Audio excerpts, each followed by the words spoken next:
बिस्मिल्लाहिर्रहमानिर्रहीम, अस्सलाम वालेकुम नाज़रीन, तुसीं देख रहे हो मेरा प्रोग्राम चार शफेरे शमाइला नियाज़ दे नाल और मैं हाँ तुहाडी मेज़बान शमाइला नियाज़। मशरक़े वुस्ता एक बारी फिर जंग दी अग दे विच जलदा पिया।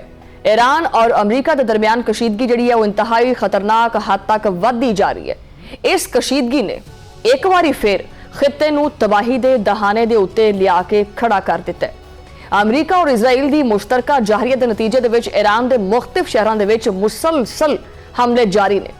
जंगी त्यारे फिजा दे विच फिरदे पए ने और मिसाइलां दी घन गरज ने ईरान दे कई शहरां नूं हिला के रख दिता है।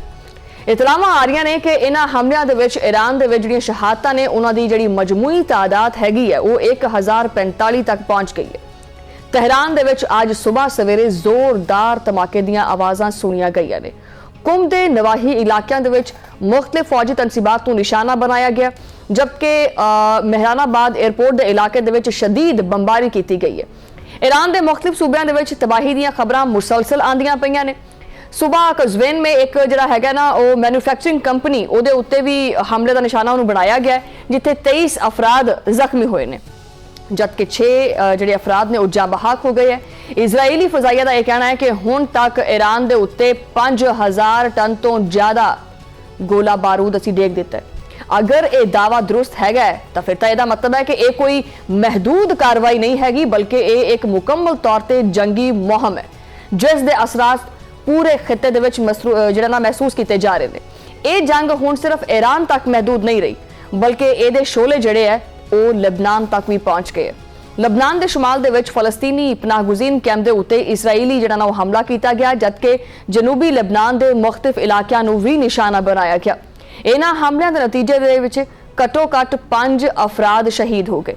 अच्छा, ये सूरत हाल जिहड़ी है वो इस गल का इशारा है कि खिता एक बारी फिर एक वसी इलाकाई जंग के खतरे नाल जिहड़ा ना वो दो चार हो गया।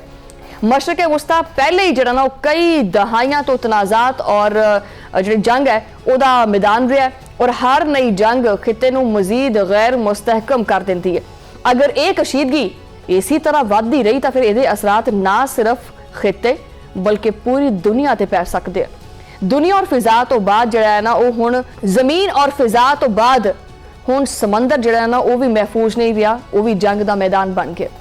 अमरीकी हुकाम के मुताबिक एक अमरीकी आबदोश ने बहरा हिंद विच एक बहरी जहाज नूं जिहड़ा ना वो निशाना बनाया और जिहदे नतीजे दे विच जहाज मुकम्मल तौर पर डुब गया। श्रीलंकन हुकाम के मुताबिक इस वाक़े दे विच 87 अफराद हलाक और 78 जख्मी हुए।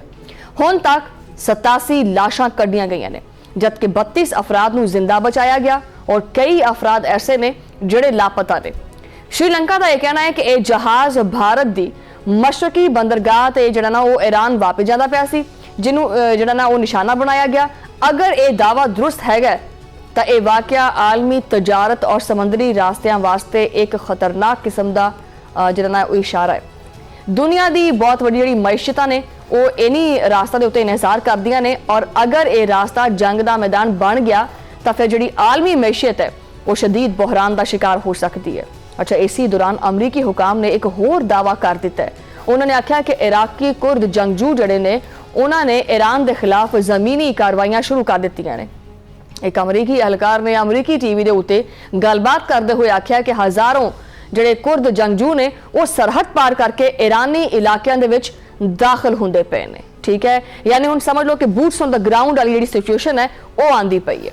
अमरीकी अखबार के मुताबिक CIA की तरफों इन्हां जंगजुआं नूं असलहा फराहम किया गया और इन्हां दी पेशकदमी वास्ते मदद वास्ते सरहदी इलाकों के विच ईरानी पासदारान दे जिहड़े ठिकाने ने उन्हां दे उत्ते शदीद बंबारी भी की गई। ताहम ईरान की सरकारी खबर एजेंसी ने इन्हां खबरां की तरदीद करते हुए आख्या कि सरहदी सूबों के विच कुर्द जंगजुआं के दाखिल होने की खबर जिहड़ी है वो बिल्कुल झूठी और बेबुनियाद है। रूसी मीडिया का यह दावा है कि ईरान ने जवाबी कार्रवाई करते हुए जिहड़े एक कुर्द ने कुर्दां दे ठिकाणियां नूं निशाना बनाया, जिहदे नाल जिहड़े कई मराकज़ ने वो तबाह हो गए ने और अग भी भड़की है। अमरीकी सदर डोनाल्ड ट्रंप ने इस जंग नूं मजीद शिद्दत देने वाला ऐलान करते हुए आख्या कि अमरीका जिहड़ा वो पूरी कुवत दे नाल ईरान दे उत्ते हमला जारी रखेगा। एक राउंड टेबल कॉन्फ्रेंस के उत्ते जिहड़ा ना खिताब करते हुए उन्होंने आख्या कि अगर अमरीका हमला ना करता तो फिर जिहड़ा ईरान है ना उहदे कोल छेती एटम बंब हुंदा। एनीवेज, ट्रंप ने यह भी आख्या कि पागल लोगों के कोले एटम बंब होना ਇਹ ਦੁਨੀਆ ਵਾਸਤੇ ਬਹੁਤ ਖਤਰਨਾਕ ਹੈ। ਠੀਕ ਹੈ, ਯਾਨੀ ਡੋਨਲਡ ਟਰੰਪ ਆਪਣੇ ਆਪ ਨੂੰ ਬਹੁਤ ਸਿਆਣਾ ਸਮਝਦਾ ਔਰ ਬਾਕੀ ਪੂਰੀ ਦੁਨੀਆ ਉਹਦੇ ਵਾਸਤੇ ਪਾਗਲਖਾਨਾ ਹੈ। ਉਹਨਾਂ ਨੇ ਇਹ ਦਾਅਵਾ ਵੀ ਕੀਤਾ ਹੈ ਕਿ ਇਰਾਨੀ ਕਿਆਦਤ ਨੂੰ ਅਸੀਂ ਖਤਮ ਕਰ ਦਿੱਤਾ ਹੈ ਔਰ ਅਮਰੀਕਾ ਹੁਣ ਬੜੀ ਮਜ਼ਬੂਤ ਪੋਜੀਸ਼ਨ ਦੇ ਵਿੱਚ ਹੈਗਾ। ਟਰੰਪ ਨੇ ਇੱਥੇ ਤੱਕ ਗੱਲ ਕੀਤੀ ਹੈ ਕਿ ਈਰਾਨ ਦੇ ਵਿੱਚ ਜੋ ਵੀ ਨया ਰਹਿਨੁਮਾ ਬਣਨ ਦੀ ਕੋਸ਼ਿਸ਼ ਕਰੇਗਾ ਨਾ, ਉਹਦਾ ਅੰਜਾਮ ਵੀ ਮੌਤ ਹੋਏਗਾ ਔਰ ਇਸ ਬੰਦੇ ਨੂੰ ਨੋਬਲ ਪੀਸ ਪ੍ਰਾਈਜ਼ ਚਾਹੀਦਾ। ਵਾਹ ਬਈ ਵਾਹ। ਇਹ ਬਿਆਨਾਤ ਸਿਰਫ ਜੰਗੀ ਬਿਆਨਬਾਜ਼ੀ ਨਹੀਂ ਬਲਕਿ ਇੱਕ ਵਾਜ਼ਿਹ ਪੈਗਾਮ ਹੈ ਕਿ ਅਮਰੀਕਾ ਈਰਾਨ ਦੇ ਸਿਆਸੀ ਨਿਜ਼ਾਮ ਨੂੰ ਤਬਦੀਲ ਕਰਨ ਵਾਸਤੇ ਵੀ ਤਿਆਰ ਹੈ। ਦੂਸਰੇ ਪਾਸੇ ਈਰਾਨ ਨੇ ਵੀ ਬੜਾ ਸਖਤ ਰੱਦ-ਅਮਲ ਦਿੱਤਾ ਹੈ। ਈਰਾਨ ਵੀ ਜਿਹੜਾ ਨਾ ਉਹ ਪਿੱਛੇ ਨਹੀਂ ਹਟਦਾ ਪਿਆ ਔਰ ਇਜ਼ਰਾਈਲ ਦੇ ਨਾਲ ਖਿੱਤੇ ਦੇ ਵਿੱਚ ਜਿਹੜੇ ਮੌਜੂਦ ਅਮਰੀਕੀ ਫੌਜੀ ਅਹਿਦਾਫ ਨੇ ਉਹਨਾਂ ਨੂੰ ਨਿਸ਼ਾਨਾ ਬਣਾਉਣ ਦਾ ਦਾਅਵਾ ਕੀਤਾ। ਈਰਾਨ ਨੇ ਸਾਊਦੀ ਅਰਬ ਦੇ ਸ਼ਹਿਰ ਅਲ-ਖਰਜ ਦੇ ਉੱਤੇ 3 ਕਰੂਜ਼ ਮਿਜ਼ਾਈਲ ਦਾਗੇ ਨੇ। ਤਾਹਮ ਸਾਊਦੀ ਵਜ਼ਾਰਤ ਦਫਾ ਦੇ ਮੁਤਾਬਿਕ ਤਿੰਨੋਂ ਮਿਜ਼ਾਈਲ ਜਿਹੜੇ ਨੇ ਉਹ ਫਜ਼ਾ ਦੇ ਵਿੱਚ ਤਬਾਹ ਕਰ ਦਿੱਤੇ ਨੇ ਔਰ ਕੋਈ ਜਾਨੀ ਨੁਕਸਾਨ ਨਹੀਂ ਹੋਇਆ। ਅੱਛਾ, ਇਹ ਜਿਹੜਾ ਕੰਮ ਕਰਦੇ ਆ ਈਰਾਨ ਦੇ ਵਿੱਚ ਤੇ ਉੱਥੇ ਬੜਾ ਜਾਨੀ ਨੁਕਸਾਨ ਹੁੰਦਾ ਹੈ। ਜਦੋਂ ਈਰਾਨ ਕੋਈ ਹਮਲਾ ਕਰਦਾ ਹੈ ਉਦੋਂ ਕੋਈ ਜਾਨੀ ਨੁਕਸਾਨ ਨਹੀਂ ਹੁੰਦਾ, ਮਤਲਬ ਮਾਮੂਲੀ ਜਿਹਾ ਪਟਾਕਾ ਜਿਹੜਾ ਉਹਨਾਂ ਨੂੰ ਲੱਗਦਾ ਕਿ ਯਾਰ ਕੋਈ ਨੁਕਸਾਨ ਨਹੀਂ ਹੋਇਆ। ਬਹਰਹਾਲ ਕਿਉਂਕਿ ਉਹ ਜਿਹੜੀ ਕਹਿੰਦੇ ਨਾ ਫੌਗ ਆਫ ਵਾਰ ਜਿਹੜੀ ਹੈਗੀ ਉਹਦੇ ਵਿੱਚ ਖਬਰਾਂ ਐਸੀਆਂ ਬਹੁਤ ਸਾਰੀਆਂ ਹੁੰਦੀਆਂ ਨੇ ਜਿਨ੍ਹਾਂ ਦੀ ਤਸਦੀਕ ਨਹੀਂ ਕੀਤੀ ਜਾਂਦੀ ਹੈਗੀ ਔਰ ਜਿਹੜੇ ਮਗਰਬੀ ਤਾਕਤਵਰ ਮੁਮਾਲਿਕ ਨੇ ਇਹ ਅਸਲ ਖਬਰਾਂ ਨੂੰ ਬਿਲਕੁਲ ਛੁਪਾ ਦਿੰਦੇ, ਠੀਕ ਹੈ, ਔਰ ਕਮਜ਼ੋਰ ਦੇ ਬਾਰੇ ਚ ਬਹੁਤ ਵਧਾ ਚੜਾ ਕੇ ਦੱਸਦੇ। ਈਰਾਨ ਦੀ ਕੌਮੀ ਸਲਾਮਤੀ ਕੌਂਸਲ ਦੇ ਸੈਕਟਰੀ ਜਨਰਲ ਜਿਹੜੇ ਅਲੀ ਲਾਰਜਾਨੀ ਨੇ ਉਹਨਾਂ ਨੇ ਦਾਅਵਾ ਕੀਤਾ ਹੈ ਕਿ ਈਰਾਨ ਦੇ ਉੱਤੇ ਹਮਲਿਆਂ ਵਿੱਚ ਹੁਣ ਤੱਕ 500 ਅਮਰੀਕੀ ਫੌਜੀ ਹਲਾਕ ਕਰ ਦਿੱਤੇ ਨੇ। ਉਹਨਾਂ ਨੇ ਇਹ ਵੀ ਆਖਿਆ ਕਿ ਅਗਰ ਜੰਗ ਜਾਰੀ ਰਹੀ ਤਾਂ ਆਬਨਾਏ ਹੁਰਮਜ਼ ਤੋਂ ਇੱਕ ਜਿਹੜਾ ਕਤਰਾ ਹੈਗਾ ਨਾ, ਇੱਕ ਬੂੰਦ ਕਤਰਾ ਉਹ ਵੀ ਨਹੀਂ ਲੰਘਣ ਦੇਣਾ। ਆਬਨਾਏ ਹੁਰਮਜ਼ ਦੁਨੀਆ ਦੇ ਸਭ ਤੋਂ ਅਹਿਮ ਤਰੀਨ ਤਵਾਨਾਈ ਰਾਸਤਿਆਂ ਦੇ ਵਿੱਚੋਂ ਇੱਕ ਰਾਹ ਹੈ ਜਿੱਥੇ ਰੋਜ਼ਾਨਾ ਲੱਖਾਂ ਬੈਰਲ ਤੇਲ ਲੰਘਦਾ। ਅਗਰ ਇਹ ਰਾਸਤਾ ਬੰਦ ਹੋ ਗਿਆ ਤੇ ਆਲਮੀ ਤੇਲ ਦੀਆਂ ਕੀਮਤਾਂ ਆਸਮਾਨ ਤੱਕ ਜਾਣਗੀਆਂ ਔਰ ਦੁਨੀਆ ਨੂੰ ਸ਼ਦੀਦ ਮੁਆਸ਼ੀ ਬੁਹਰਾਨ ਦਾ ਸਾਹਮਣਾ ਵੀ ਕਰਨਾ ਪੈ ਸਕਦਾ ਹੈ। ਰਜੀਮ ਚੇਂਜ ਦੇ ਮਾਮਲੇ ਦੇ ਉੱਤੇ ਈਰਾਨ ਨੇ ਬਹੁਤ ਹੀ ਦੋ ਟੋਕ ਅਲਫਾਜ਼ ਦੇ ਵਿੱਚ ਖਬਰਦਾਰ ਕੀਤਾ, ਵਾਰਨਿੰਗ ਦਿੱਤੀ ਹੈ ਕਿ ਅਗਰ ਇਜ਼ਰਾਈਲ ਔਰ ਅਮਰੀਕਾ ਨੇ ਈਰਾਨ ਦੇ ਵਿੱਚ ਰਜੀਮ ਚੇਂਜ ਕਰਨ ਦੀ ਕੋਸ਼ਿਸ਼ ਕੀਤੀ ਤਾਂ ਇਜ਼ਰਾਈਲ ਦੇ ਜੋਹਰੀ ਮਰਕਜ਼ ਦੇ ਮੋਨਾ ਨੂੰ ਬਰਾਹ ਰਾਸਤ ਨਿਸ਼ਾਨਾ ਬਣਾਵਾਂਗੇ। ਇਹ ਬੜੀ ਗੱਲ ਹੁੰਦੀ ਹੈ ਵੈਸੇ, ਔਰ ਤਹਿਰਾਨ ਦੇ ਕੋਲੇ ਜਿਹੜਾ ਨਾ ਉਹ ਐਸੇ ਅਹਿਦਾਫ ਨਿਸ਼ਾਨਾ ਬਣਾਉਣ ਦੀ ਇੱਕ ਮੁਕੰਮਲ ਸਲਾਹੀਅਤ ਵੀ ਮੌਜੂਦ ਹੈ ਔਰ ਅਗਰ ਜੰਗ ਮੁਸਲਤ ਕੀਤੀ ਗਈ ਤੇ ਇਹਦਾ ਦਾਇਰਾ ਕਾਰ ਫਿਰ ਮਜ਼ੀਦ ਵਧਦਾ ਜਾਏਗਾ। ਇਸ ਬਿਆਨ ਦੇ ਵਿੱਚ ਅੱਗੇ ਜਾ ਕੇ ਮਜ਼ੀਦ ਇਹ ਵੀ ਆਖਿਆ ਗਿਆ ਕਿ ਈਰਾਨ ਆਪਦੀ ਖੁਦਮੁਖਤਾਰੀ ਔਰ ਨਿਜ਼ਾਮ ਦੇ ਤਹਫੁਜ਼ ਦੇ ਵਿੱਚ ਕਿਸੇ ਵੀ ਹੱਦ ਤੱਕ ਜਾ ਸਕਦਾ ਹੈ ਔਰ ਅਸੀਂ ਪਿਛਾ ਨਹੀਂ ਹਟਣਾ। ਈਰਾਨੀ ਸਦਰ ਮਸੂਦ ਨੇ ਇਸ ਖਿੱਤੇ ਦੇ ਜਿਹੜਾ ਨਾ ਮੁਮਾਲਿਕ ਉਹਨਾਂ ਨੂੰ ਪੈਗਾਮ ਦਿੰਦੇ ਹੋਏ ਆਖਿਆ ਕਿ ਈਰਾਨ ਨੇ ਹਮੇਸ਼ਾ ਸਫਾਰਤਕਾਰੀ ਦੇ ਜ਼ਰੀਏ ਜੰਗ ਤੋਂ ਬਚਣ ਦੀ ਕੋਸ਼ਿਸ਼ ਕੀਤੀ ਹੈ ਲੇਕਿਨ ਅਮਰੀਕਾ ਔਰ ਇਜ਼ਰਾਈਲ ਦੀ ਜਾਰੀਅਤ ਨੇ ਈਰਾਨ ਨੂੰ ਜਵਾਬ ਦੇਣ ਤੇ ਮਜਬੂਰ ਕੀਤਾ ਹੈ। ਉਹਨਾਂ ਨੇ ਕਿਹਾ ਕਿ ਅਸੀਂ ਪਹਿਲ ਨਹੀਂ ਕਰਨਾ ਚਾਹੁੰਦੇ ਸੀ, ਇਹਨਾਂ ਨੇ ਜਿਹੜਾ ਨਾ ਉਹ ਪ੍ਰੀਐਮਪਟਿਵ ਸਟ੍ਰਾਈਕ ਬਣਾ ਕੇ ਸਾਡੇ ਉੱਤੇ ਜਿਹੜਾ ਨਾ ਉਹ ਹਮਲਾ ਕੀਤਾ ਤੇ ਹਰ ਇਨਸਾਨ ਨੂੰ ਹਰ ਮੁਲਕ ਨੂੰ ਆਪਣਾ ਦਿਫਾ ਕਰਨ ਦਾ ਮੁਕੰਮਲ ਤੌਰ ਤੇ ਹੱਕ ਹਾਸਲ ਹੈ।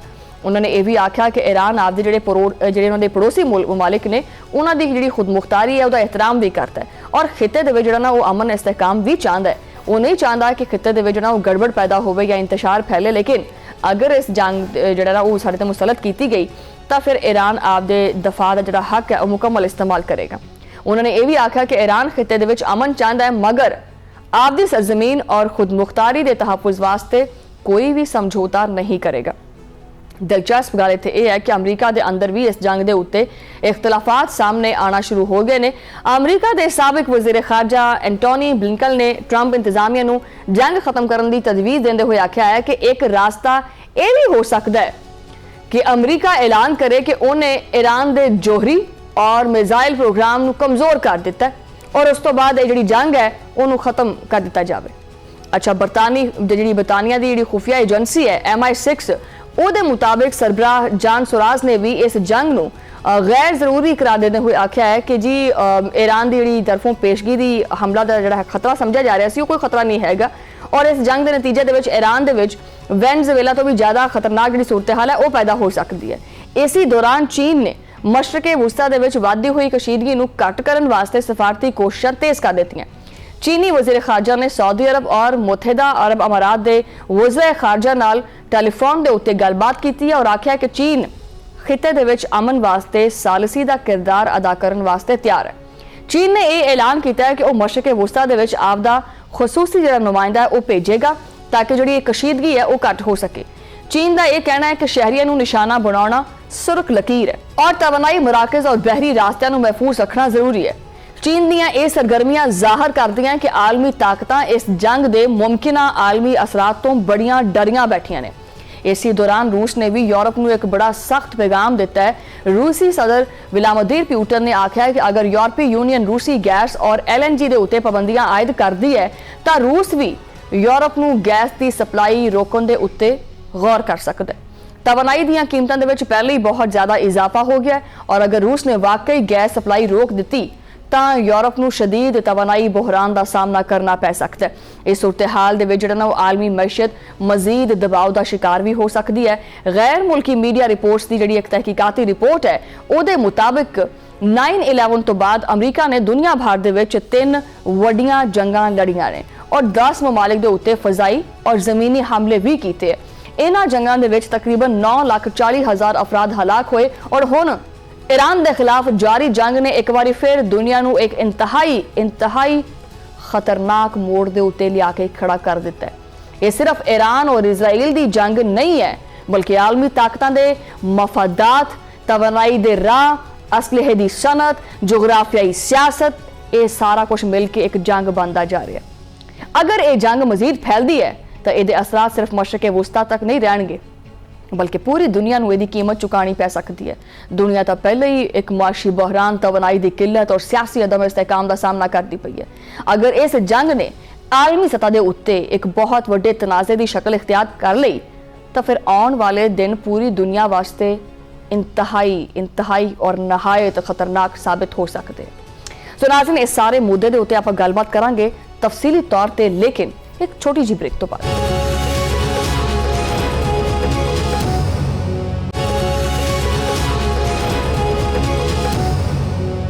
वेलकम बैक नाज़रीन। और मशरक़ वुस्ता की जी सूरत हाल चलती पई है जिदा कि आप क्या सी कि मजीद गलबात करांगे उहदे उत्ते मजीद गलबात करने वास्ते मेरे नाल मौजूद ने माहिर आलमी अमूर मोहम्मद मेहदी साहब। मेहदी साहब, वेलकम करने अपने प्रोग्राम के विच और तुसीं बड़ी मुश्किल नाल गड्डी 'च सानूं टाइम दिता, तुहाडी बड़ी मेहरबानी। और सवाल यह करना चाहांगी कि अमरीकी सदर डोनाल्ड ट्रंप ने इस जंग नूं मजीद आख्या कि जी ये शिद्दत देने का ऐलान करते हुए कि अमरीका पूरी कुवत दे नाल ईरान के उत्ते जिहड़े हमले ने वो रोकेगा नहीं बल्कि जारी रखेगा। इस जंग दे विच मजीद कितनी शिद्दत तुसी देखते पे हैं? बिस्मिल्लाहिर्रहमानिर्रहीम, आपका बहुत शुक्रिया। देखिए जी, गल है कि इस तो ज्यादा तेज और की जंग होनी है। अमरीका दे इस वक्त एयरफोर्स दे 200 जहाज ते नाल इसराइल दी पूरी जंगी बैटरी ते नाल जिहड़े कि वो बहरी बेड़े जिहड़े पैरे हिंद च खड़े ने या पैरे अहमद च खड़े, ते हर चीज दी ते हुण सपोर्ट हासिल है। इस तो ज्यादा जिहड़ी हैगी और की सपोर्ट हो सकती है। खुदा ना खास्ता इस तो बाद की गल रह जाती है कि तुसी एटम बम का इस्तेमाल करते हो। बाकी ते उन्होंने हर किस्म के बम, मिसाइल, उन्होंने कारपेट बमिंग हर काम करके देख लिता है, लेकिन होया है कि अंदरों जिहड़ी हैगी ना वो कोई सपोर्ट हासिल नहीं हो सकी। वो समझ रहे सन कि जिस वक्त वो खामनाई साहब नूं शहीद कर देंगे ते उहदे बाद अंदरों लोग खड़े हो जाएंगे और जब अंदरों खड़े होंगे ते जिहड़ी ईरान की मौजूदा हुकूमत है वो पहले उन्होंने कंट्रोल करने की कोशिश करेगी, उसके अंदर ही अपना काम भी करते रहेंगे और हुकूमत बदल जाएगी। लेकिन होया है कि उन्होंने मरण के बाद जिहड़ा हैगा वो यकजहती दा एलीमेंट ज्यादा सानू नजर आ रहा है। जिहड़ी कुव्वत है उन्होंने खिलाफ भी सी, वो भी इस वक्त जिहड़ी हैगी तुसी देखिया होगा तोता पार्टी ने बाकायदा प्रेस रिलीज जारी की है जिहड़ी बड़ी ज्यादा विक्टिम रही है इस रजीम दी, लेकिन उन्हें कहा कि नहीं असी ईरान दे नाल खड़े हैं और इस गल नूं असी बर्दाश्त नहीं करते कि कोई बाहर दा मुल्क आके खास तौर पे इसराइल जिहड़ा हैगा वो ईरान पे हमला करे। जंग की सूरत बदल गई है ते नाल ट्रंप साहब ने यह भी कहा है कि लगता है कि कोई मुल्क उन्हां दी मदद कर रहे ने ईरान दी, असी उन्हां तक पहुंचने की कोशिश कर रहे हैं। ते उन्हां नूं देखो जी इखलाकी सिफारती मदद ते मिलदी पई सी, लेकिन जिहड़े अमरीका दे जहाज डिगे ने उहदे बाद यह गल हो रही है कि यह टेक्नोलॉजी ईरान दे कोल मौजूद सी इस तरह दी या ईरान ने किसी कोलों बाय कीती हैगी। ते मामला जिहड़ा हैगा जंग दा जिहड़ा हैगा वो सीरियस होंदा जा रहा है और अब अमरीका दे कोल जिहड़ा हैगा वो वापसी दा कोई रास्ता नजर नहीं आ रहा क्योंकि ईरान ने किसी किस्म की गलबात करन तो इनकार कर दिता है।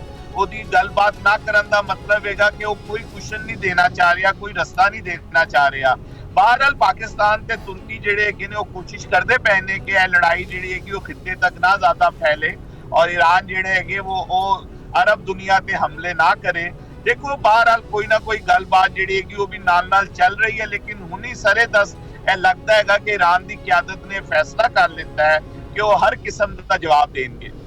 अच्छा, वैसे मेहदी साहब ये भी है कि बड़े मुतजार किस्म के बयान जोड़े ने वो अमरीका वालों आते ने, ठीक है, और अमरीका अपनी नाकामी की जी हैगी उन्हें छुपाने वास्ते भरपूर कोशिश भी करता पे, और अमरीका और ईरान के दरम्यान जी जंग है वो मजीद बढ़ती भी जा रही है, घट होने का ना तो लेंदी नहीं पई। अमरीकी सदर ने यह भी धमकी दी है कि ईरानी क्यादत का खात्मा असी करते पे हैं और जी नवी क्यादत जी बनेगी असी ओदा भी खात्मा कर देंगे, ठीक है। कि अमरीका आपदे इस मकसद दे विच अगे कामयाब हो सकता है? देखो गल है कि उन्होंने ना जी पहले ही जेडी सी ना अपनी सारी हैगा ਉਹ ਹੁਣ ਲੜਾਈ ਜਿਹੜੇ ਹੈਗੇ ਨੇ ਉਹ ਸਿਰਫ ਤਹਿਰਾਨ 'ਚ ਬੈਠ ਕੇ ਨਹੀਂ ਲੜਦੇ ਪਏ, ਉਹਨਾਂ ਦੀ ਜਿਹੜੀ ਉਹ ਆਪਸ 'ਚ ਉਹਨਾਂ ਦਾ ਕੋਆਰਡੀਨੇਸ਼ਨ ਮੌਜੂਦ ਹੈ ਲੇਕਿਨ ਉਹ ਫੈਲ ਗਈ ਹੈ। ਟਾਰਗੇਟ ਕਰਕੇ ਕੌਣ ਕਿੱਥੇ ਬੈਠੇ ਹੋਏ ਆ ਮੁਸ਼ਕਿਲ ਕੰਮ ਹੈਗਾ। ਔਰ ਦੇਖੋ ਸਾਹਮਣੇ ਜਿਹੜੇ ਉਹਨਾਂ ਨੇ ਕਹੀ ਸੀ ਕਿ ਮੈਂ ਸਾਰੀ और उन्होंने सेव किया जा सकता है तो फिर तो ठीक है, वरना मैं भी बाकी कौम की तरह सामने खड़ा रहांगा। लेकिन हुण सिचुएशन है कि उन्होंने जिहड़ी क़यादत है वो फैल गई है। कामनाई साहब ने क्योंकि जिंदगी च इस तरह की बड़ी अटैम्प्ट्स देखी सी, उन्होंने एक बाजू भी ऐसी चक्कर च चला गया सी, वो एक ऐसी मीटिंग च भी बैठे सी जिथे उन्होंने 74 साथी जिहड़े सी वो अल्लाह नूं प्यारे हो गए सी, ते उन्हां दे वास्ते एक और गल सी। लेकिन हुण सूरत हाल वो नहीं हैगी, हुण थोड़ा आसानी हैगी। लेकिन एक गल नूं बहरहाल ईरान नूं देखना पेगा क्योंकि ईरान दे अंदर जिहड़ा हैगा वो मुखबरी दा मामला बहुत सानू नजर आया है। उन्हां दे जिहड़े मुखबर ने इसराइल दे ते अमरीका दे वो बहुत दफा जिहड़े कि फैसिलिटेट कर दिंदे ने, ਉਹਦੇ ਬਾਅਦ ਉੱਥੇ ਹੀ ਡਾਇਰੈਕਟ ਹਮਲਾ ਹੁੰਦਾ ਹੈ ਤੇ ਇਹ ਚੀਜ਼ ਦੇ ਉੱਤੇ ਜਿਹੜਾ ਹੈਗਾ ਉਹ ਈਰਾਨ ਨੂੰ ਨਜ਼ਰ ਰੱਖਣੀ ਪਏਗੀ। ਲੇਕਿਨ ਉਹਨਾਂ ਨੇ ਹੁਣ ਜੰਗ ਜਿਹੜੀ ਹੈਗੀ ਉਹ ਤਹਿਰਾਨ ਇੱਕ ਵਫਾਕੀ ਸਤ੍ਹਾ ਦੀ ਜੰਗ ਨਹੀਂ, ਉਹ ਥੱਲੇ ਤੱਕ ਫੈਲ ਗਏ ਨੇ। ਤੇ ਤੁਹਾਨੂੰ ਪਤਾ ਹੈ ਕਿ ਪਰਿਸ਼ਕਿਆਨ ਸਾਹਿਬ ਨੇ ਜਿਹੜੇ ਨਵੇਂ ਆਰਡਰ ਦਿੱਤੇ ਉਹਨਾਂ ਨੇ ਕਿਹਾ ਜਿਹੜਾ ਬੰਦਾ ਜਿਹੜੇ ਜਿੱਥੇ ਉਹ ਹਕੂਮਤ ਕਰਦਾ ਪਿਆ ਸੂਬੇ ਦੀ ਸਤ੍ਹਾ ਤੇ ਜਾਂ ਸ਼ਹਿਰ ਦੀ ਸਤ੍ਹਾ ਤੇ ਉਹ ਆਪਣੇ ਫੈਸਲਿਆਂ 'ਚ ਆਜ਼ਾਦ ਹੈਗਾ, ਉਹਨੂੰ ਹਰ ਚੀਜ਼ 'ਚ ਸਾਡੇ ਕੋਲੋਂ ਰਹਿਨੁਮਾਈ ਦੀ ਜ਼ਰੂਰਤ ਨਹੀਂ, ਜਿਹੜੀ ਮੁਕਾਮੀ ਸੂਰਤ ਹਾਲ ਹੋਏਗੀ ਉਹਦੇ ਮੁਤਾबिक फैसला करे। अच्छा, वैसे ये जी जंग है सुनने से यही खबर आ रही हैं कि मजीद अगे बढ़ सकती है, ये जंग किन्नी तुहानू अगे प्रोलॉन्ग करती हुई नज़र आती पई है। अगर ये जंग जी है 2-3 हफ्तियां तक जारी रहिंदी है तो की तुहानू लगता है कि ईरान दे कोल इन्नी सलाहियत हैगी है कि वो अमरीका वर्गे मुल्क का मुकाबला कर सके? देखो गल असल च हैगी कि ईरान की सलाहियत दे नाल देखना पेगा कि ईरान नू मदद कितनी हासिल है। अगर ईरान एक महीना 1.5 महीना कट गया तो असीं देखिया है कि जिहड़ी इंटरनेशनल पावर्स होंदियां ने उन्हां दा रवैया और हो जाता है और वो फिर देखते हैं कि अच्छा है वड्डी पावर जिहड़ी है कि फस गई है ते इहनूं फसन तो असीं फायदा चुकीए।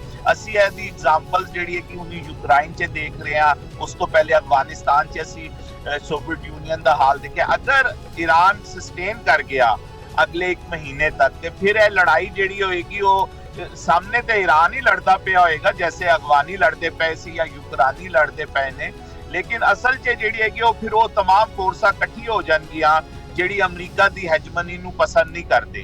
ते लड़ाई च जिहड़ा हैगा बड़ा ही क्लोजली जिहड़ा मुकाबला है ना टिट फॉर टैट दा हैगा, हुण देखना पेगा कि ईरान सस्टेन करता है कि नहीं करता। अज वाले हालात तक इस तरह लगता है कि ईरान सस्टेन करेगा। ईरान में एक और भी एडवांटेज है, ईरान की जिहड़ी आबादी हैगी वो तकरीबन 9 करोड़ दे कोल हैगी ते ईरान का जिहड़ा रकबा हैगा वो बहुत ज्यादा हैगा।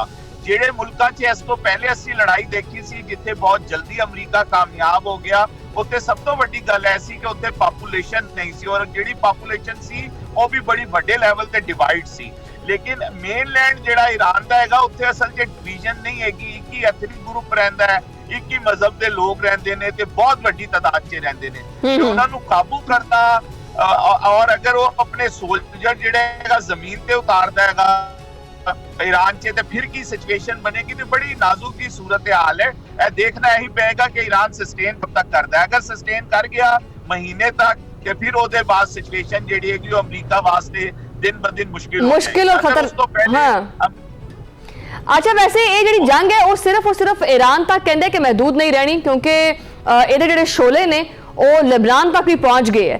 इजराइल की तरफों जनूबी लेबनान को निशाना बनाया जा रहा है ਤੁਹਾਨੂੰ ਕੀ ਲੱਗਦਾ ਹੈ ਕਿ ਇਜ਼ਰਾਈਲ ਜਨ ਬੁੱਝ ਕੇ ਜਿਹੜਾ ਨਾ ਉਹ ਇਸ ਜੰਗ ਨੂੰ ਪੂਰੀ ਦੁਨੀਆ ਦੇ ਵਿੱਚ ਫੈਲਾਉਣ ਦੀ ਕੋਸ਼ਿਸ਼ ਔਰ ਸਾਜ਼ਿਸ਼ ਕਰਦਾ ਪਿਆ? ਦੇਖੋ ਗੱਲ ਇਹ ਹੈਗੀ ਕਿ ਜਿਹੜਾ ਹੈਗਾ ਨਾ ਜੀ ਇਜ਼ਰਾਈਲ ਉਹਦੀ ਹਮੇਸ਼ਾ ਤੋਂ ਇਹ ਕੋਸ਼ਿਸ਼ ਰਹੀ ਹੈ ਕਿ ਜੰਗ ਜਿਹੜੀ ਹੈਗੀ ਨਾ ਉਹਦੇ 'ਚ ਸਾਰੇ ਖਿੱਤੇ ਨੂੰ ਫੈਲਾਏ ਔਰ ਕੋਸ਼ਿਸ਼ ਕਰੇ ਕਿ ਡਿਵੀਜ਼ਨ ਪੈਦਾ ਹੋਏ ਮੁਸਲਮਾਨਾਂ 'ਚ। ਉਹਦੀ ਡਿਵੀਜ਼ਨ ਦੀ ਹਮੇਸ਼ਾ ਖਵਾਇਸ਼ ਰਹੀ ਹੈ, ਇਸ ਵਜ੍ਹਾ ਤੋਂ ਹੀ ਉਹ ਕੋਸ਼ਿਸ਼ ਕਰਦਾ ਪਿਆ ਹੈ ਕਿ ਕਿਸੇ ਤਰ੍ਹਾਂ ਅਰਬ ਦੁਨੀਆ ਵੀ ਜਿਹੜੀ ਹੈਗੀ ਉਹ ਮਿਲ ਕੇ ਅਟੈਕ ਕਰਨ ਔਰ ਕਮ ਸੇ ਕਮ ਪੈਸਿਆਂ ਦੀ ਮਦਦ ਕਰਨ ਉਹ ਇਜ਼ਰਾਈਲ ਨੂੰ ਜਾਂ ਅਮਰੀਕਾ ਨੂੰ। ਤੇ ਇਸੇ ਹਵਾਲੇ ਨਾਲ ਉਹਨਾਂ ਨੇ ਜਨੂਬੀ ਲਬਨਾਨ 'ਚ ਹਮਲਾ ਕੀਤਾ ਹੈ। ਤੇ ਲੇਕਿਨ ਅਸੀਂ ਦੇਖਿਆ ਕਿ ਇਹ ਲੱਗ ਰਿਹਾ ਸੀ ਕਿ ਹਿਜ਼ਬੁੱਲਾ ਦੀ ਤਾਕਤ ਬੜੀ ਖਤਮ ਹੋ ਗਈ ਹੈ, ਲੇਕਿਨ ਹਿਜ਼ਬੁੱਲਾ ਨੇ ਵੀ ਜਵਾਬੀ ਤੌਰ ਤੇ ਇਜ਼ਰਾਈਲ ਨੂੰ ਨਿਸ਼ਾਨਾ ਬਣਾਇਆ ਔਰ ਇਜ਼ਰਾਈਲ ਦੇ ਵਾਸਤੇ ਮੁਸ਼ਕਿਲਾਤ ਖੜੀ ਕੀਤੀਆਂ ਨੇ। ਦੂਜੀ ਤਰਫੋਂ ਹੁਸੀ ਵੀ ਕਰਦੇ ਪਏ ਨੇ ਤੇ ਇਰਾਕ ਦੇ ਅੰਦਰ ਵੀ ਜਿਹੜੀ ਮਲੇਸ਼ੀਆ ਹੈਗੀ, ਇਰਾਕੀ ਮਲੇਸ਼ੀਆ, ਉਹ ਵੀ ਅਮਰੀਕਾ ਦੇ ਅੱਡੇ ਤੇ ਹਮਲਾ ਕਰਦੀ ਪਈ ਹੈ। ਤੇ ਆਟੋਮੈਟਿਕਲੀ ਜੰਗ ਦਾ ਦਾਇਰਾ ਜਿਹੜਾ ਹੈਗਾ ਉਹ ਸਿਰਫ ਈਰਾਨ ਤੱਕ ਨਹੀਂ ਹੈਗਾ, ਕਿਉਂਕਿ ਈਰਾਨ ਦੀ ਜਵਾਬੀ ਹਮਲਾ ਜਿਹੜਾ ਹੈਗਾ ਉਸ ਇਲਾਕਿਆਂ 'ਚ ਕਰਦਾ ਪਿਆ ਹੈ ਜਿੱਥੇ ਅਮਰੀਕਾ ਦੇ ਅੱਡੇ ਨੇ ਜਾਂ ਅਮਰੀਕਾ ਨੂੰ ਕਿਸੇ ਕਿਸਮ ਦੀ ਸਹੂਲਤ ਹਾਸਿਲ ਹੈ। ਤੇ ਲੜਾਈ ਜਿਹੜੀ ਹੈਗੀ ਉਹ ਲੜਾਈ ਆਲਰੇਡੀ ਜਿਹੜੀ ਹੈਗੀ ਉਹ ਪੂਰੇ ਖਿੱਤੇ ਦੀ ਲਪੇਟ ਲੈ ਲਈ ਹੈ, ਲੇਕਿਨ ਪਾਕਿਸਤਾਨ ਤੇ ਤੁਰਕੀ ਵਗੈਰਾ ਕੋਸ਼ਿਸ਼ ਕਰਦੇ ਪਏ ਨੇ ਕਿ ਇਹਦੇ 'ਚ ਡਾਇਰੈਕਟ ਕੰਫਲਿਕਟ ਨਾ ਪੈਦਾ ਹੋਏ ਅਰਬਾਂ ਦਾ ਤੇ ਇਰਾਨੀਆਂ ਦਾ। ਇਹਦੇ ਤੋਂ ਬਚਣ ਦੀ ਕੋਸ਼ਿਸ਼ ਕਰਦੇ ਪਏ ਨੇ ਕਿ ਇਹ ਲੜਾਈ ਆਪਸ 'ਚ ਮੁਸਲਮਾਨਾਂ ਦੀ ਨਾ ਹੋ ਜਾਏ। ਲੇਕਿਨ ਇਜ਼ਰਾਈਲ ਅੱਛਾ, ਇਹ ਬਿਲਕੁਲ ਤੁਸੀਂ ਮੈਰੀ ਸਾਹਿਬ ਬਿਲਕੁਲ ਤੁਸੀਂ ਵਾਜ਼ੇ ਗੱਲ ਕਰ ਰਹੀ ਸੀ, ਕਿਉਂਕਿ ਸਹੂਨੀਅਤ ਜਿਹੜੇ ਨੇ ਨਾ ਉਹ ਇਹ ਵੀ ਚੀਜ਼ ਫੈਲਾਉਂਦੇ ਪਏ ਆ, ਕਿਉਂਕਿ ਇਹਨਾਂ ਦੇ ਅੰਦਰ ਹੀ ਇਹ ਗੱਲਾਂ ਗਰਦਿਸ਼ ਕਰਦੀਆਂ ਪਈਆਂ ਕਿ ਜੀ ਜਿਹੜਾ ਸ਼ੀਆ ਇਸਲਾਮ ਹੈ ਉਹ ਸੁन्नी ਇਸਲਾਮ ਨੂੰ ਆਪਣੇ ਵਾਸਤੇ ਜਿਹੜਾ ਨਾ ਉਹ ਖਤਰਾ ਸਮਝਦਾ ਹੈ, ਠੀਕ ਹੈ, ਔਰ ਸ਼ੀਆ ਇਸਲਾਮ ਚਾਹੁੰਦਾ ਹੈ ਕਿ ਸੁन्नी ਇਸਲਾਮ ਜਿਹੜਾ ਨਾ ਉਹ ਖਤਮ ਕਰ ਦਿੱਤਾ ਜਾਵੇ ਔਰ सुन्नी ਇਸਲਾਮ ਕਹਿੰਦਾ ਹੈ ਕਿ ਜੀ ਸ਼ੀਆ ਇਸਲਾਮ ਖਤਮ ਕਰ ਦਿੱਤਾ ਜਾਵੇ। ਇਹਦੇ ਬਾਰੇ ਕੀ ਕਹਿਣਾ ਚਾਹੋਗੇ? ਦੇਖੋ ਗੱਲ ਇਹ ਹੈਗੀ ਕਿ ਜਨਾਬ ਇਹ ਕੋਸ਼ਿਸ਼ ਜਿਹੜੀ ਹੈਗੀ ਹੈ ਤਾਂ ਹਮੇਸ਼ਾ ਤੋਂ ਜਿਹੜਾ ਹੈਗਾ ਉਹ ਜਿਹੜੇ ਗੈਰ ਮੁਸਲਿਮ ਨੇ ਉਹ ਹਮੇਸ਼ਾ ਤੋਂ ਕੋਸ਼ਿਸ਼ ਕਰਦੇ ਪਏ ਨੇ, ਲੇਕਿਨ ਹਮੇਸ਼ਾ ਤੋਂ ਇਹ ਰਿਹਾ ਹੈਗਾ ਕਿ ਸ਼ੀਆ ਸੁन्नी ਦੀ ਲੜਾਈ ਜਿਹੜੀ ਹੈਗੀ ਉਹ ਕੁਰਾਨ 'ਚ ਕਾਮਯਾਬ ਨਹੀਂ ਹੋ ਸਕੇ। ਅਗਰ ਤੁਸੀਂ ਜਾਰਜ ਟੈਨਟ ਦੀ ਕਿਤਾਬ ਪੜ੍ਹੋ, ਜਿਹੜਾ CIA ਦਾ ਸਾਬਿਕ ਹੈਡ ਸੀ, ਡਾਇਰੈਕਟਰ ਸੀ, ਉਹਨੇ ਲਿਖਿਆ ਹੋਇਆ ਹੈ ਕਿ ਸਾਨੂੰ ਸਭ ਤੋਂ ਜ਼ਿਆਦਾ ਖੁਸ਼ੀ ਇਸ ਗੱਲ ਦੀ ਹੁੰਦੀ ਸੀ ਜਦੋਂ ਸ਼ੀਆ ਸੁन्नी ਆਪਸ 'ਚ ਲੜਦੇ ਤੇ ਅੱਜ ਦੇ ਹਾਲਾਤ 'ਚ ਲੱਗ ਰਿਹਾ ਹੈ ਕਿ ਸ਼ੀਆ ਸੁन्नी ਦੀ ਲੜਾਈ ਕਰਾਣਾ ਆਸਾਨ ਕੰਮ ਨਹੀਂ ਹੈਗਾ। ਦੋਨੋਂ ਕੌਮਾਂ ਜਿਹੜੀ ਹੈਗੀ, ਦੋਨੋਂ ਫਿਰਕੇ ਜਿਹੜੇ ਹੈਗੇ ਨੇ ਉਹ ਸਮਝ ਗਏ ਨੇ ਕਿ ਸਾਨੂੰ ਲੜਾ ਕੇ ਕੋਈ ਔਰ ਮਕਾਸਦ ਹਾਸਿਲ ਕੀਏ ਜਾਂਦੇ ਨੇ। ਤੇ ਮੈਨੂੰ ਇਹ ਉਮੀਦ ਹੈਗੀ ਕਿ ਇਹ ਲੜਾਈ ਜਿਹੜੀ ਹੈਗੀ ਉਹ ਸ਼ੀਆ ਸੁन्नी ਲੜਾਈ ਨਹੀਂ ਬਣੇਗੀ। ਅੱਛਾ, ਇਸ ਤੋਂ ਬਾਅਦ ਇਹ ਵੀ ਮੈਂ ਪੁੱਛਣਾ ਚਾਹਾਂਗੀ ਕਿ ਜਿਹੜਾ 9/11 ਤੋਂ ਬਾਅਦ ਆਖਿਆ ਜਾ ਰਿਹਾ ਕਿ ਜੀ ਅਮਰੀਕਾ ਨੇ ਦੁਨੀਆ ਭਰ ਦੇ ਵਿੱਚ ਜਿਹੜਾ ਨਾ ਉਹ 3 ਵੱਡੀਆਂ ਜੰਗਾਂ ਲੜੀਆਂ ਔਰ 10 ਮਮਾਲਿਕ ਦੇ ਉੱਤੇ ਫਜ਼ਾਈ ਔਰ ਜ਼ਮੀਨੀ ਹਮਲੇ ਵੀ ਕੀਤੇ ਹੈ। ਇਹਨਾਂ ਜੰਗਾਂ ਦੇ ਵਿੱਚ ਤਕਰੀਬਨ 9,40,000 ਅਫਰਾਦ ਜਾਨ ਦੀ ਬਾਜ਼ੀ ਤੋਂ ਵੀ ਗਏ, ਹਲਾਕ ਹੋ ਗਏ। ਹੁਣ ਈਰਾਨ ਦੇ ਉੱਤੇ ਹਮਲਾ ਕੀਤਾ ਜਾ ਰਿਹਾ ਹੈ। ਬੇਸਿਕਲੀ ਜਿਹੜਾ ਅਮਰੀਕਾ ਹੈ ਇਹ ਦੁਨੀਆ ਤੋਂ ਚਾਹੁੰਦਾ ਕੀ ਹੈ? ਈਵਨ ਕਿ ਅਮਰੀਕੀ ਸੈਨੇਟਰਸ ਵੀ ਡੋਨਾਲਡ ਟਰੰਪ ਕੋਲੋਂ ਇਹ ਸਵਾਲ ਕਰਦੇ ਪਏ ਕਿ ਇਸ ਜੰਗ ਨੂੰ ਸ਼ੁਰੂ ਕਰਨ ਦਾ ਤੇਰਾ ਮਕਸਦ ਹੀ ਕੀ ਸੀ, ਸਾਨੂੰ ਇਹ ਵੀ ਦੱਸ ਦੇ। ਦੇਖੋ ਜੀ, ਅਸਲ 'ਚ ਗੱਲ ਇਹ ਹੈ ਕਿ ਅਮਰੀਕਾ ਇਹ ਚਾਹੁੰਦਾ ਹੈ ਕਿ ਦੁਨੀਆ 'ਚ ਜਿੱਥੇ ਵੀ ਤਵਾਨਾਈ ਤੇ ਮਰਾਕਜ਼ ਨੇ ਉਹ ਤਵਾਨਾਈ ਤੇ ਮਰਾਕਜ਼ ਉਹਦੀ ਮਰਜ਼ੀ ਔਰ ਮਨਸ਼ਾ ਦੇ ਮੁਤਾਬਿਕ ਚੱਲਣ। ਦੂਜੇ ਨੰਬਰ ਤੇ ਉਹਦੀ ਖੁਆਇਸ਼ ਹੈਗੀ ਕਿ ਜਿਹੜੀ ਦੁਨੀਆ ਦੀ ਵੱਡੀ ਆਬੀ ਗੁਜ਼ਰਗਾਹ ਨੇ ਉਹ ਆਬੀ ਗੁਜ਼ਰਗਾਹ ਤੇ ਉਹਦਾ ਕੰਟਰੋਲ ਹੋਣਾ ਚਾਹੀਦਾ ਹੈ। ਈਰਾਨ ਦੁਨੀਆ 'ਚ ਦੂਜਾ ਵੱਡਾ ਮੁਲਕ ਹੈ ਜਿਹਦੇ ਕੋਲ ਗੈਸ ਹੈਗੀ ਤੇ 5 ਵੱਡੇ ਮੁਲਕਾਂ 'ਚ ਸ਼ਾਮਲ ਹੈਗਾ ਜਿਹਦੇ ਕੋਲ ਤੇਲ ਹੈਗਾ ਤੇ ਆਪਨੇ ਹੁਰਮਜ਼ ਦੀ ਸ਼ਕਲ ਤੇ ਉਹਦੇ ਕੋਲ ਆਬੀ ਗੁਜ਼ਰਗਾਹ ਵੀ ਹੈਗੀ। ਤੇ ਬੁਨਿਆਦੀ ਤੌਰ ਤੇ ਈਰਾਨ ਹੈ ਬਾਕੀ ਰਹਿ ਗਿਆ ਹੈਗਾ ਜਿਹੜਾ ਕੋਸ਼ਿਸ਼ ਕਰ ਜਿਹੜਾ ਉਹਦੇ ਥੱਲੇ ਨਹੀਂ ਲੱਗਾ ਹੋਇਆ ਤੇ ਉਹਦੀ ਕੋਸ਼ਿਸ਼ ਹੈਗੀ ਕਿ ਕਿਸੇ ਤਰ੍ਹਾਂ ਈਰਾਨ ਨੂੰ ਵੀ ਕਾਬੂ ਕਰ ਲਿੱਤਾ ਜਾਏ ਕਿ ਈਰਾਨ ਜਿਹੜਾ ਹੈਗਾ ਉਹ ਵੀ ਜਿਹੜਾ ਹੈਗਾ ਸਾਡੀ ਮਰਜ਼ੀ ਔਰ ਮਨਸ਼ਾ ਦੇ ਮੁਤਾਬਿਕ ਚੱਲੇ ਤੇ ਸਾਡੀ ਮਰਜ਼ੀ ਨਾਲ ਚੀਜ਼ਾਂ ਵੇਚੇ ਤੇ ਸਾਡਾ ਉਹਦੇ 'ਚ ਹਿੱਸਾ ਹੋਵੇ। ਅਗਰ ਤੁਹਾਨੂੰ ਯਾਦ ਹੋਏ 2-2.5 ਹਫ਼ਤੇ ਪਹਿਲੇ ਤੇ ਵਜ਼ੀਰ ਖਾਰਜਾ ਈਰਾਨ ਨੇ ਕਿਹਾ ਸੀ ਕਿ ਅਸੀਂ ਇਸ ਗੱਲ ਨੂੰ ਵੈਲਕਮ ਕਰਾਂਗੇ ਕਿ ਅਗਰ ਅਮਰੀਕਨ ਕੰਪਨੀਆਂ ਉੱਥੇ ਇਨਵੈਸਟਮੈਂਟ ਕਰਨ, ਲੇਕਿਨ ਅਗਰ ਉਹ ਇਹ ਚਾਹਣ ਕਿ ਉਹਨਾਂ ਦਾ ਉਹਦੇ ਤੇ ਕਬਜ਼ਾ ਹੋ ਜਾਏ ਜਾਂ ਉਹ ਸਾਡੀ ਕੌਮੀ ਦੌਲਤ ਦੇ ਮਾਲਿਕ ਬਣ ਜਾਏ ਤੇ ਇਹ ਕਿਸੇ ਵਾਸਤੇ ਸਾਡੇ ਕਾਬਲੇ ਇਹ ਸਾਰੀ ਲੜਾਈ ਜਿਹੜੀ ਹੈ ਕਿ ਇਹ ਲੜਾਈ ਬੁਨਿਆਦੀ ਤੌਰ ਤੇ ਹੋ ਰਹੀ ਹੈ। ਤੁਸੀਂ ਦੇਖਿਆ ਕਿ ਵੈਨਜ਼ੂਏਲਾ ਜਿਹੜਾ ਸੀ ਇੱਕ ਮੁਲਕ ਸੀ ਜਿਹੜਾ ਤੇਲ ਤੋਂ ਵੱਡਾ ਉਹਦੇ ਕੋਲ ਵੱਡੇ ਜ਼ਖਾਇਰ ਨੇ ਉਹਨੂੰ ਅਮਰੀਕਾ ਨੇ ਕੰਟਰੋਲ ਕੀਤਾ। ਕੱਲ ਉਹਨੇ ਕਿਹਾ ਕਿ ਅਸੀਂ ਉਹਦਾ ਤੇਲ ਵੇਚਣਾ ਵੀ ਸ਼ੁਰੂ ਕਰ ਦਿੱਤਾ ਹੈਗਾ ਤੇ ਅਮਰੀਕਾ ਹਰ ਉਸ ਜਗ੍ਹਾ ਤੇ ਕੰਟਰੋਲ ਹਾਸਿਲ ਕਰਨਾ ਚਾਹੁੰਦਾ ਹੈ ਜਿਹੜਾ ਤੇਲ ਤੇ ਗੈਸ ਦੀ ਦੌਲਤ ਨਾਲ ਮਾਲਾ ਮਾਲ ਹੈ। ਤੇ ਈਰਾਨ ਨੂੰ ਇੱਕ ਹੋਰ ਵੀ ਐਡਵਾਂਟੇਜ ਹੈਗਾ ਕਿ ਤੁਰਕਮਾਨਿਸਤਾਨ ਦੁਨੀਆ 'ਚ ਰਿਚੈਸਟ ਹੈਗਾ ਜਿਹੜਾ ਜਿਹਦੇ ਕੋਲ ਗੈਸ ਹੈ ਔਰ ਤੁਰਕਮਾਨਿਸਤਾਨ ਦਾ ਲੈਂਡਲੌਰਡ ਕੰਟਰੀ ਹੈਗੀ ਉਹਦਾ ਸਭ ਤੋਂ ਕਰੀਬੀ ਰਸਤਾ ਜਿਹੜਾ ਹੈਗਾ ਉਹ ਈਰਾਨ ਹੈਗਾ ਤੇ ਉਹਦੀ ਪੂਰੀ ਇਹ ਖੁਆਇਸ਼ ਹੈਗੀ ਕਿ ਕਿਸੇ ਤਰ੍ਹਾਂ ਜਿਹੜਾ ਹੈਗਾ ਉਹ ਈਰਾਨ ਤੇ ਕਾਬੂ ਕਰਕੇ ਈਰਾਨ ਦੀ ਚੀਜ਼ਾਂ ਹੀ ਨਹੀਂ ਬਲਕਿ ਤੁਰਕਮਾਨਿਸਤਾਨ ਦੀ ਚੀਜ਼ਾਂ ਵੀ ਜਿਹੜੀ ਹੈਗੀਆਂ ਉਹਨੂੰ ਵੀ ਕੰਟਰੋਲ ਹਾਸਿਲ ਕਰੇ। ਤੇ ਇਹ ਲੜਾਈ ਬੁਨਿਆਦੀ ਤੌਰ ਤੇ ਵਸਾਇਲ ਦੀ ਲੜਾਈ ਹੈ। ਅਮਰੀਕਾ ਦੀ ਪੂਰੀ ਖੁਆਇਸ਼ ਹੈ ਕਿ ਵਸਾਇਲ ਤੇ ਵੀ ਕਾਬੂ ਹੋਏ ਤੇ ਆਬੀ ਗੁਜ਼ਰਗਾਹ ਤੇ ਵੀ ਕਾਬੂ। ਅੱਛਾ, ਇਹਦਾ ਮਤਲਬ ਹੈ ਕਿ ਪਾਕਿਸਤਾਨ ਰੋਲ ਅਦਾ ਕਰੇਗਾ ਤੇ ਜਿਹੜਾ Nobel peace prize Donald Trump ਨੂੰ ਮਿਲਣਾ ਸੀ ਉਹ ਫਿਰ ਵਜ਼ੀਰ ਆਜ਼ਮ ਸ਼ਹਿਬਾਜ਼ ਸ਼ਰੀਫ ਨੂੰ ਮਿਲ ਸਕਦਾ ਇਹ ਜੰਗ ਰੁਕਵਾਉਣ ਦਾ। ਦੇਖੋ ਜੀ ਉਹ ਜਿਹੜੀ ਗੱਲ ਸੀ ਨਾ ਉਹ ਵੀ ਪਾਕਿਸਤਾਨ ਨੇ ਜਲਦਬਾਜ਼ੀ ਕਰ ਦਿੱਤੀ ਸੀ। ਮੇਰਾ ਖਿਆਲ ਹੈ ਉਹਦੀ ਨੋਮੀਨੇਸ਼ਨ ਨਹੀਂ ਕਰਨੀ ਚਾਹੀਦੀ ਸੀ ਟਰੰਪ ਸਾਹਿਬ ਦੀ, ਕਿਉਂਕਿ ਟਰੰਪ ਸਾਹਿਬ ਨੇ ਜੰਗਾਂ ਨੂੰ ਜਿਹੜੀ ਖਾਸ ਤੌਰ ਤੇ ਫਲਸਤੀਨ 'ਚ ਜੋ ਕੁਝ ਹੋਇਆ ਹੈ ਉਹਦੇ 'ਚ ਟਰੰਪ ਸਾਹਿਬ ਜਿਹੜੇ ਹੈਗੇ ਨੇ ਉਹ ਪੂਰੀ ਤਰ੍ਹਾਂ ਮੁਲਵਸ ਸਨ ਤੇ ਉਹਨਾਂ ਨੇ ਖਤਮ ਨਹੀਂ ਕਰਾਈ ਬਲਕਿ ਉਹ ਜੰਗ ਨੂੰ ਖਤਮ ਨਾ ਹੋਣ ਦੀ ਇੱਕ ਅਲਾਮਤ ਜਿਹੜੇ ਸੀ ਉਹ ਟਰੰਪ ਸਾਹਿਬ ਸਨ। ਬਿਲਕੁਲ ਸਹੀ ਮੁਹੰਮਦ ਮੇਹਦੀ ਸਾਹਿਬ, ਬਹੁਤ ਬਹੁਤ ਸ਼ੁਕਰੀਆ ਤੁਸੀਂ ਟਾਈਮ ਦਿੱਤਾ ਔਰ ਆਪਣਾ ਤਜਜ਼ੀਆ ਪੇਸ਼ ਕੀਤਾ। ਨਾਜ਼ਰੀਨ, ਗੱਲ ਫਿਰ ਉਹੀ ਹੈ ਕਿ ਮਸ਼ਰਕੇ ਵਸਤਾ ਦੇ ਉੱਤੇ ਜਿਹੜਾ ਨਾ ਉਹਦੇ ਆਸਮਾਨ ਦੇ ਉੱਤੇ ਮੰਡਲਾਉਂਦੇ ਹੋਏ ਜੰਗ ਦੇ ਬਾਦਲ ਸਿਰਫ ਖਿੱਤੇ ਦੇ ਨਹੀਂ ਬਲਕਿ ਪੂਰੀ ਦੁਨੀਆ ਦੀ ਕਿਸਮਤ ਦਾ ਫੈਸਲਾ ਕਰ ਸਕਦੇ ਹੈ ਔਰ ਇਹੀ ਵਜ੍ਹਾ ਹੈ ਕਿ ਅੱਜ ਪੂਰੀ ਦੁਨੀਆ ਦੀ ਨਜ਼ਰਾਂ ਇਸ ਜੰਗ ਦੇ ਉੱਤੇ ਜਮੀਆਂ ਪਈਆਂ ਨੇ। ਹਰ ਕੋਈ ਇਹ ਸੋਚਦਾ ਪਿਆ ਹੈ ਕਿ ਕੀ ਇਹ ਅੱਗ ਇੱਥੇ ਰੁਕ ਜਾਏਗੀ ਜਾਂ ਪੂਰੀ ਦੁਨੀਆ ਨੂੰ ਆਪਦੀ ਲਪੇਟ ਵਿੱਚ ਲੈ ਲਏਗੀ। ਆਸਾਰ ਤਾਂ ਇਹ ਲੱਗਦੇ ਪਏ ਕਿ ਹੌਲੀ ਹੌਲੀ ਸਾਰੇ ਲਪੇਟ 'ਚ ਹੀ ਆ ਰਹੇ ਨੇ। ਬਹਰਹਾਲ ਪ੍ਰੋਗਰਾਮ ਦੇ ਵਿੱਚ ਗੱਲਬਾਤ ਜਾਰੀ ਹੈ, ਇੱਥੇ ਲੈਣੇ ਆਇਆ ਇੱਕ ਛੋਟੀ ਜਿਹੀ ਬ੍ਰੇਕ।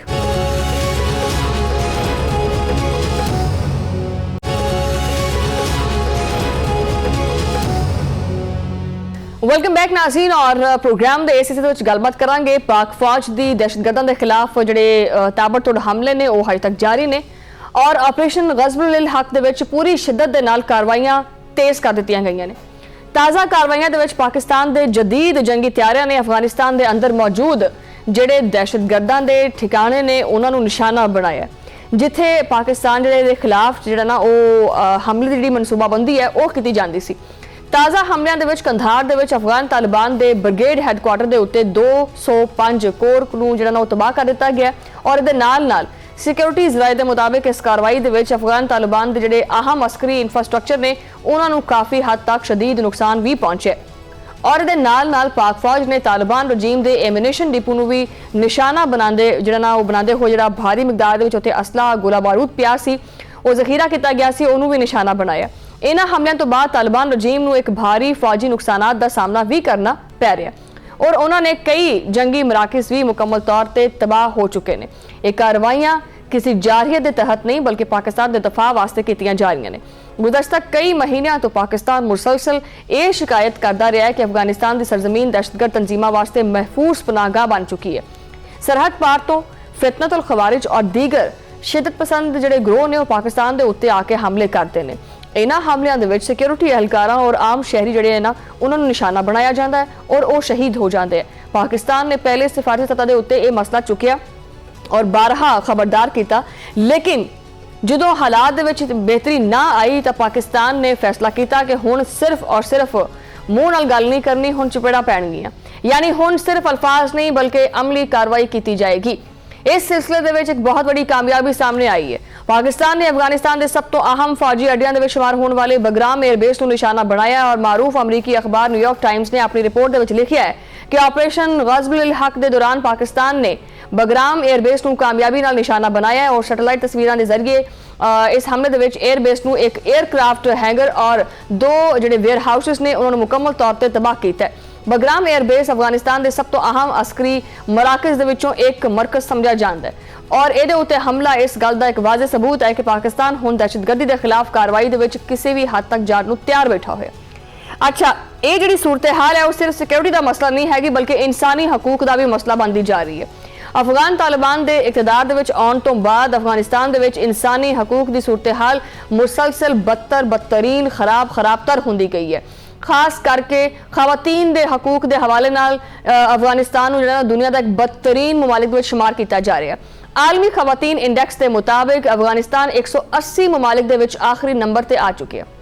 ਇੱਥੇ ਇੱਕ ਹੋਰ ਮੈਂ ਚੀਜ਼ ਵਾਜ਼ਿਹ ਕਰ ਦਵਾਂ ਕਿ ਮੈਂ ਇੱਕ ਰਿਪੋਰਟ ਪੜ੍ਹਦੀ ਪਈ ਸੀ ਉਹਦੇ ਵਿੱਚ ਇਹ ਸੀ ਕਿ ਇਹਨਾਂ ਨੇ ਇਹ ਕੀਤਾ ਕਿ ਜਿਹੜਾ ਅਫਗਾਨੀ ਮਰਦ ਹੈ ਉਹ ਆਪਣੀ ਬੀਵੀ ਨੂੰ ਜਿੰਨਾ ਮਰਜ਼ੀ ਕੁੱਟਣਾ ਚਾਹੇ ਕੁੱਟ ਸਕਦਾ ਹੈ ਲੇਕਿਨ ਗੁੱਜੀ ਮਾਰ ਮਾਰਨੀ ਹੈ। ਜਿਸ ਤਰ੍ਹਾਂ ਆਪਾਂ ਪੰਜਾਬੀ ਚ ਕਹਿੰਦੇ ਨਾ ਗੁੱਜੀ ਮਾਰ, ਯਾਨੀ ਨਾ ਹੱਡੀ ਟੁੱਟੇ ਨਾ ਕੁਝ ਹੋਰ ਟੁੱਟੇ, ਬਸ ਨਾ ਨਿਸ਼ਾਨ ਪਵੇ, ਗੁੱਜੀ ਮਾਰ ਮਾਰੋ।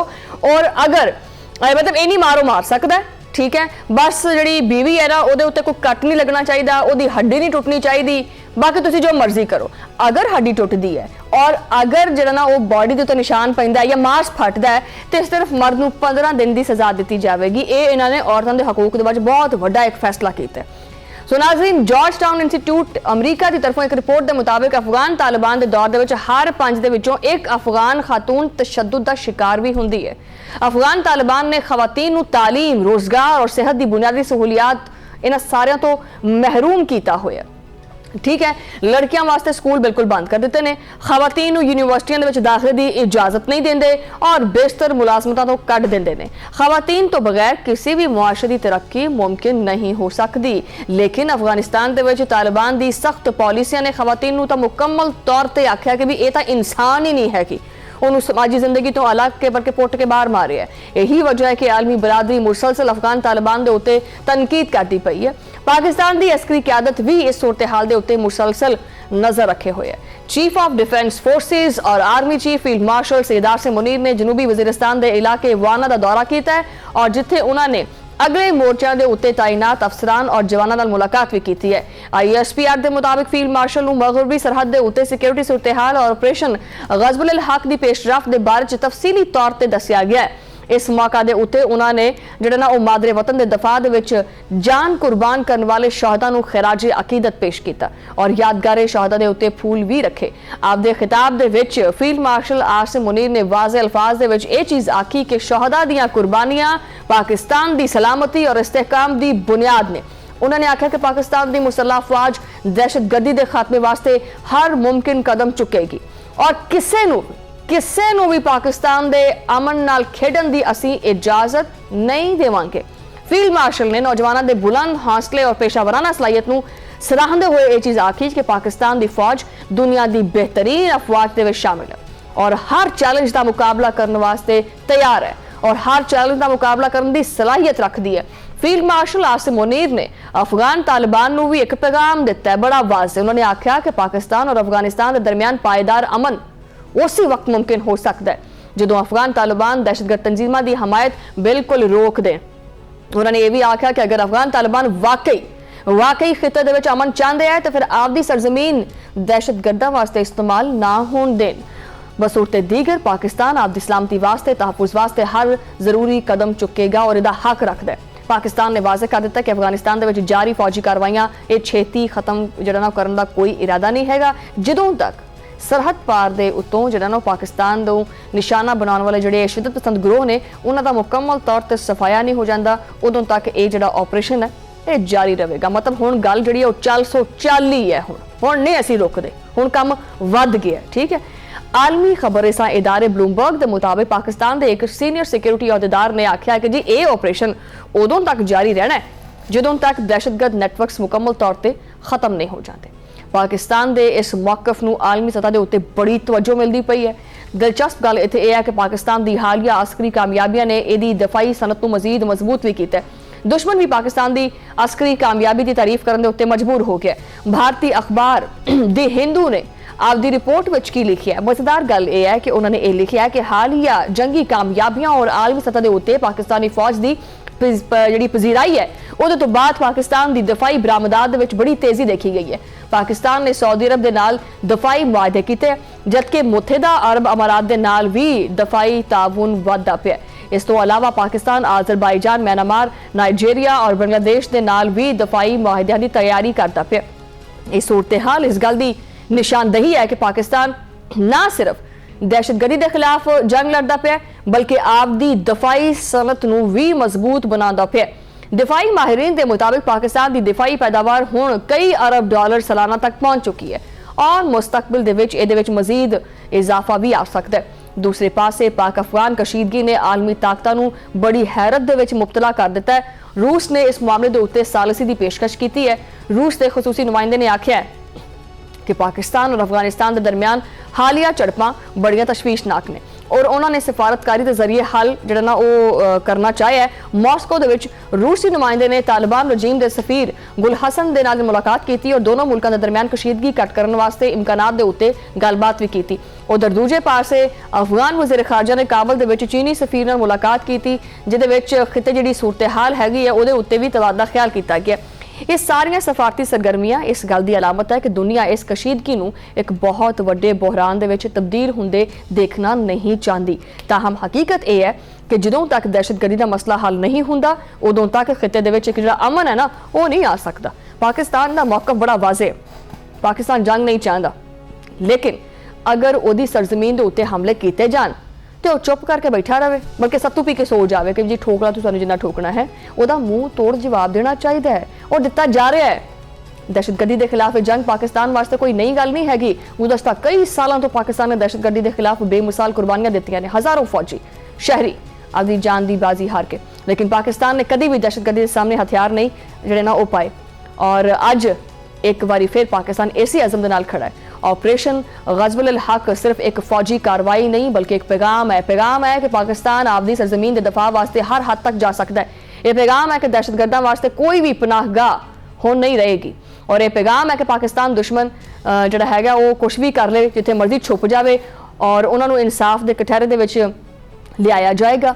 मगरबी सरहद के पहाड़ इस वक्त एक नवी तारीख के गवाह बनते पे ने। पाकिस्तानी तैयारियां की गरज, जवानों की पेशकदमी और दहशतगर्दां के ठिकाने की तबाही इस गल की अलामत है कि पाकिस्तान ने फैसला कर लिया है कि हुण दहशतगर्दी ये जड़ों मूली तरह पट के सिट देनी है। ठीक है, और जदों तक एक कौम आपकी सलामती वास्ते मुतहद हो जाए ना तो फिर कोई ताकत इनू शिकस्त नहीं दे सकती। इसी आज़म के नाल इजाजत लेना चाहांगी। अगले प्रोग्राम तो मुलाकात होगी, उदों लई अल्लाह ने के पास।